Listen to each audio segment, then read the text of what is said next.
अटे बाप जी की शरण में आया और बाप जी की कृपा से आज बाप जी रो दिव्य और भव्य धाम बनियो और समय समय में आप सब ग्रामवासियों संतों के प्रति बड़ो स्नेह प्रेम है।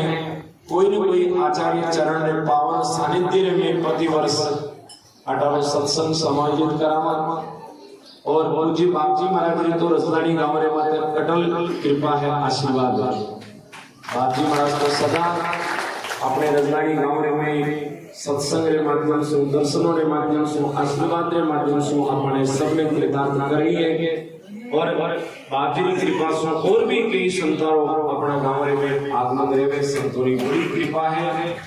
तो आप बहुत लंबा समय से विराजित हो पूज्य आचार्य श्री जी को आशीर्वाद प्राप्त करने वास्ते तो ज्यादा समय नहीं लेता हूँ। पूज्य बाप जी महाराज में बहुत लंबी यात्रा करना आज सुबह तो बाप जी 8 बजे जयपुर में कार्यक्रम हो जयपुर से कार्यक्रम कर और अपने गांव रे माते कृपा करने वास्ते आज अपने सत्संग रूप परम आनंद प्रदान करने वास्ते पधारिया। तो मैं पूज्य बाप जी महाराज के श्री चरण में प्रार्थना करूं कि अपने आज की जय हो। श्री दयाल जी महाराज की जय हो। सुखरामदास जी महाराज की जय हो। गरीबदास जी महाराज की जय हो। दामोदरदास जी महाराज की जय हो। शिवनाथ जी महाराज की जय हो। सर्व संत महापुरुषों की जय हो।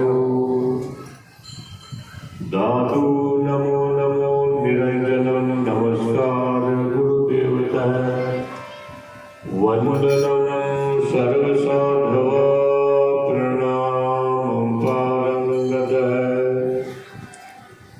परब्रह्म परात्परम सोमम देव निरंजनम निराकारं निर्मलं तस्य धर्मस्याष्टविधस्य संस्थितिकरं भूम्यां तनुमाश्रितम् अद्वैतामृतवर्षणं द्विजकुले लोदीग्रहीराजितम् वाणी मध्यनिवासिनीं सुगतिदं ज्ञानात् परं पावनं संसारार्णवतारणं भज सदा दातु दयालुं गुरुं। गुरुर्ब्रह्मा गुरुर्विष्णु गुरुर्देवो महेश्वर गुरु साक्षात् परं ब्रह्म तस्मै श्री गुरुवे नमः। आपदां भर्तारं दातारं सर्वसम्पदां लोकाभिरामं श्रीरामं भूयो भूयो नमाम्यहम्। गरीबदास घट उच्चरे वाणी निर्मल शान जो नरया बाचे सुने तिनके कटे विकार। या वाणी सुने ज्ञान वे या ही के वैराग या सुने भजन भक्ति बढ़े या सुने माया त्याग। सर्वे भवन्तु सुखिनः सर्वे सन्तु निरामया सर्वे भद्राणि पश्यन्तु मा कश्चित् दुर्भाग् भवेत्। तन मन निर्मल आत्मा सब काहू की होय दादू विषय विकार की बात न बूझे कोय। ओम शांति शांति शांति। मंच मंचस्थ विराजमान भाई मोहनदास जी महाराज दादा द्वारा प्रेरणा, सम्माननीय हमारे वीरता देवर व्यक्ताधिकारी वह समस्त भक्तों माता बहन प्रतिवर्ष की भांति महान संत शिवनाथ जी महाराज का ये दिवस सत्संग के माध्यम से मनाया जा रहा है। उसमें हम भी अपनी उपस्थिति देने के लिए आप लोगों के बीच आते हैं, उपस्थित होते हैं और महान संत के दर्शन करते हैं। सज्जनों, हमारी सभी संतों की वाणी जिन जिन महापुरुषों ने अपने अनुभव के वचन दिए हैं वो वाणी स्वरूप अपने सामने है। हम सतगुरु कबीर साहब की वाणी को, गोरखनाथ जी महाराज की वाणी को, दादू दयाल जी महाराज, दरियाव जी महाराज, वह तुगराम जी महाराज, गरीबदास जी महाराज, जितने भी संत हुए हैं उन्होंने उस परमात्मा का अनुभूति की है और अनुभूति के पश्चात उनके अंतःकरण में दया का भाव है, करुणा का भाव है, कृपा का भाव है कि उन्होंने शब्दों के द्वारा जनता जनार्दन के लिए ऐसे अमोघ वचन दिए जिनको श्रवण मनन निधि ध्यासन से उस परम तत्व की ओर लगाया जाता है, अनुभूति करता है। भगवान कोई आंखों से दिखने का नहीं होता है, परमात्मा का कोई रूप रंग भी नहीं होता और रक्त श्याम भी नहीं होता, छाया भी नहीं, और लेकिन ये सब रचना उस परमात्मा की। जिस प्रभु ने हमें सर्वोपरि मानव जीवन दिया, नर से नारायण बनने का ये अवसर दिया, तो ये सत्संगों के माध्यम से हमारे महापुरुष जितने भी हैं वो जाकर के लाते हैं, उस परमात्मा की ओर लगाने का मार्ग बतलाते हैं, चाहे भजनों के माध्यम से, चाहे प्रवचनों के माध्यम से, और चाहे वाणी जो है उसका पाठों के माध्यम से। कैसे इस जीव का कल्याण हो सकता है, क्योंकि महात्मा वाजिंद अपनी वाणी में कहते हैं कि जन्म जात है वाद याद कर पीव को, मुश्किल सब आसान होई है जीव को। संसार को दुख रूप बतलाया गया है और दुख में ही परमात्मा को याद करता है। ये सत्संग एक ऐसा माध्यम होता है जिसके द्वारा हम श्रवण करके और उस परमात्मा की ओर लग सकते हैं। जहाँ हम कहकर के आए थे कि भगवान हम आपके नाम को नहीं भूलेंगे, पुनः यहाँ आने पर ये संतों के मुख से आप क्या श्रवण करते हैं? उस भगवान के गुणानुवादी तो श्रवण करते हैं। तो महात्मा दादू दयाल जी महाराज अपनी वाणी में फरमाते हैं कि दादू परमार्थ को सब किया, आप स्वार्थ नाय, परमेश्वर परमार्थी के साधु करवाए। देखो, परमार्थ के लिए दो ही है। प्रथम परमात्मा है जिन्होंने हमें जीवों में सर्वोपरि मानव जीवन दिया और मानव जीवन रूप से प्रत्यक्ष में हम संसार में आ गए हैं तो ये साधु पुरुष अर्थात महापुरुष जितने भी है ये उस परमात्मा की ओर हमें वापस लगाते हैं। भगवान का नाम श्रवण करते हैं। यहाँ प्रतिवर्ष सत्संग भी होता है, जागरण भी होते हैं, समय समय पर आयोजन भी होता है। तो अनेक संतों के माध्यम से हम उनके मुख से भगवत नाम का ही तो श्रवण करते हैं। जागरण होता है तो सायंकाल से सुबह तक जो है परमात्मा के ही गुणानुवाद गाए जाते हैं। भगवान के गुणानुवादों का क्या अंत है? कोई अंत नहीं है। असति गिरी समम चात तच्चलम सिंधु पात्रे सुर तरवर शाखा लेखनी पत्र मूल्य लिखित यदि ग्रहीत्वा शारदा सर्वकालम तदपि तव गुणा नाम ईश पारम रया। अरे सभी पहाड़ों की शाही बना ली जावे और समुद्रों की दवात बना ली जावे, कल्प तरु की टहनियों की कलमे बना ली जावे और स्वयं सरस्वती भगवान के गुणानुवाद लिखने लगे तो भी पारम नहीं आती, कोई पार नहीं पाया जा सकता। ऐसा है परमात्मा का नाम। इसीलिए हमारे जितने भी महापुरुष हैं ये एक ही लक्ष्य प्रतिपादित करते हैं कि निरंतर उस परमात्मा का ही स्मरण रहना चाहिए। अरे हम संसार में आते हैं तो हमारे को कोई श्वास लेने के लिए कहते हैं क्या?